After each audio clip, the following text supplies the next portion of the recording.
Hello friends, आज हम draw करेंगे एक ग्राफ साइन इनवर्स x अपन 4+1 का और फिर कोरस्पॉन्डिंग डोमेन या रेंज भी निकालेंगे। क्वेश्चन साइन इनवर्स का कोई सा भी हो या कॉस इनवर्स वाला हो, उससे फर्क नहीं पड़ता है।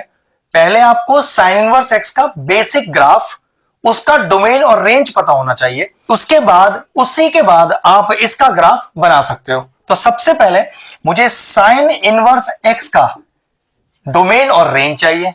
तो साइन इनवर्स x की डोमेन क्या होती है? ये होती है -1 से 1। और इसकी रेंज क्या होती है?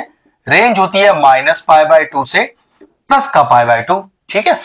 और ग्राफ कैसा बनेगा जरा देखो, जरा ग्राफ आइडिया ले लेते हैं पहले आराम से। तो डोमेन डिनोट करता है x का वैल्यू, तो वो तो हमें पता है कि वो -1 से 1 तक के बीच में है। रेंज क्या डिनोट करता है? y का वैल्यू, वो कहां से कहां के बीच में? -π/2 से और प्लस के π/2 की तरफ। अब जरा ध्यान से देखना, अगर इस पर एक लाइन ड्रॉ कर दें इस तरह से रेंज के लिए और डोमेन के लिए, तो आपका ग्राफ इस बॉक्स के बाहर नहीं जाना चाहिए। तो देखो किस तरह का होता है साइन इनवर्स x का ग्राफ। +1 से -1 के बीच में होगा और ओरिजिन से पास करता हुआ होगा। तो देखो ध्यान से जरा, एक रफ ग्राफ जो मुझे पता होना चाहिए वो कुछ इस तरह का होता है साइन इनवर्स x का। लेकिन प्रॉब्लम है यहां तो एंगल में कुछ और ही है, तो क्या करें? क्वेश्चन की रेंज तो y है, तो भाई देखो रेंज तो हमारी इस बार -π/2 से π/2 ही रहने वाली है, क्योंकि रेंज इज y। मेरा क्वेश्चन भी तो ऐसे ही था, y is equal to sine inverse x। मेरा अब क्वेश्चन भी y इज इक्वल टू ही है, y होता है रेंज। तो जो रेंज यहां है बिल्कुल वही रेंज यहां होगी। डोमेन x होता है जो कि -1 से 1 है, लेकिन दिक्कत है मेरा डोमेन तो कुछ और ही है। तो इसका मतलब ये हुआ मेरे फिगर में सिर्फ डोमेन चेंज होने वाला है, रेंज सेम रहेगा, प्लस जो शेप है मेरे साइन इनवर्स x के ग्राफ का वो भी सेम रहेगा। देखो तो रेंज तो रहा सेम। आइए डोमेन की बात करते हैं। तो डोमेन एक्चुअल में क्या होता है? इस x की वैल्यू को ही तो डोमेन बोलते हैं। तो x/4+1 वो डोमेन कहां से कहां तक का होना चाहिए? वो डोमेन -1 से और +1 तक के बीच का होना चाहिए। इससे मेरा नया डोमेन आ जाएगा। देखो जरा, सबसे पहले इस +1 को हटाओ, तो उसके लिए तीनों जगह -1 कर दो। कैसे? देखो, एक -1 यहां, एक -1 यहां और एक -1 यहां। उससे क्या फायदा हुआ? ये चला गया। क्या आया? x/4 greater than equal to -2 less than equal to 0। अभी अपॉन का 4 भी हटाना है, तो तीनों साइड क्या करो? 4 मल्टीप्लाई कर दो। तो x/4 into 4 less than equal to 0 into 4 greater than equal to -2 into 4।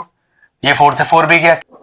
x का वैल्यू आया greater than equal to -8 less than equal to 0। ये लीजिए, आ गया मेरे पास नया डोमेन। 0 से स्टार्ट होगा, -8 तक जाएगा। मतलब मेरा डोमेन कह रहा है कि वो 0 से स्टार्ट होगा और -8 तक जाएगा। तो किस तरह का फिगर बनेगा देखो जरा ध्यान से, क्योंकि क्वेश्चन के रेंज में तो कोई चेंज है नहीं, मैंने शुरू में बताया। तो चलिए जरा ध्यान से देखते हैं। ये 0, तो -1 -2 -3 -4 -5 -6 और -8। ठीक है, ये वाली बात। रेंज प्लॉट करो, रेंज तो यही रहने वाली है, -π/2 से π/2। अब प्रॉब्लम ये है, क्योंकि मेरा ग्राफ अब पॉजिटिव साइड पे तो है नहीं, पूरा पूरा नेगेटिव साइड में है, तो कहीं पर ये इंटरसेक्ट करेगा एक्स एक्सिस को, और करेगा तो कहां से पास करेगा? क्योंकि 0 से -8 के बीच में शेप तो ऐसे रहने वाली है ना, जो -π/2 से स्टार्ट होगी और π/2 तक जाएगी, 0 से 8 के बीच में। अब दिक्कत है ये बीच में यहां का इंटरसेक्ट करेगा, और करेगा भी नहीं करेगा कैसे पता चलेगा? तो चेक करो, एक्स एक्सिस पर आपको ऐसा पॉइंट ढूंढना है जिस पर ये ग्राफ इंटरसेक्ट करेगा कि नहीं। तो एक्स एक्सिस पर अगर पॉइंट ढूंढना है तो y की वैल्यू को 0 पुट कर दो। तो चलो वही करते हैं। हमारे पास जो इक्वेशन जो कर्व है उसमें y की जगह 0 पुट करो। तो 0 is equal to sine inverse x/4+1। Sine inverse को उधर लाओ, तो ये बन गया sine 0 is equal to x+4+1। Now what is sine 0? Sine 0 0 होता है। +1 को उधर लाओ, तो -1 इज इक्वल टू x/4।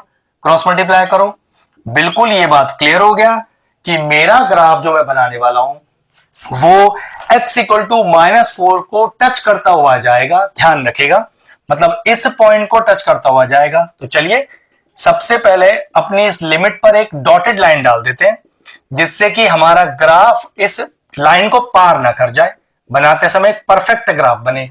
ध्यान रखना, शेप यही रहना चाहिए। एंड लिमिट्स मेरे पास हैं माइनस के π/2 से π/2 और लिमिट 0 से 8 तक की 4 से पार करता हुआ, और शेप इस तरह का। देखो जरा ध्यान से, तो चलिए बनाते हैं इसको, कुछ इस तरह का शेप देने की कोशिश करते हैं। ये अब अगर शेप आपको लग रहा है थोड़ा सा उस तरह का नहीं आया तो मिटा लीजिएगा और एक प्रॉपर वही शेप दीजिएगा दो एक्चुअल में साइन इनवर्स एक्स के ग्राफ की शेप होती है। लीजिए बन गया हमारा ग्राफ। इंपॉर्टेंट पार्ट क्या है, नई रेंज और डोमेन निकालना क्वेश्चन के हिसाब से। एक बहुत ब्रिलियंट सा क्वेश्चन था, फिनिश हो गया। अगर इस तरह के और इंटरेस्टिंग वीडियोस देखना चाहते हैं तो हमारी चैनल की प्लेलिस्ट में जाएं, वहां इनवर्स ट्रिग्नोमेट्रिक फंक्शन की सेपरेट प्लेलिस्ट बनी हुई है। वो प्लेलिस्ट में एंड स्क्रीन में भी डाल दूंगा और सारे इंपॉर्टेंट चैप्टर्स की प्लेलिस्ट के साथ जाकर उन्हें भी चेक कर लीजिएगा। एक हॉट्स लेवल का शानदार सा क्वेश्चन फिनिश हुआ, वीडियो फिनिश करते हैं।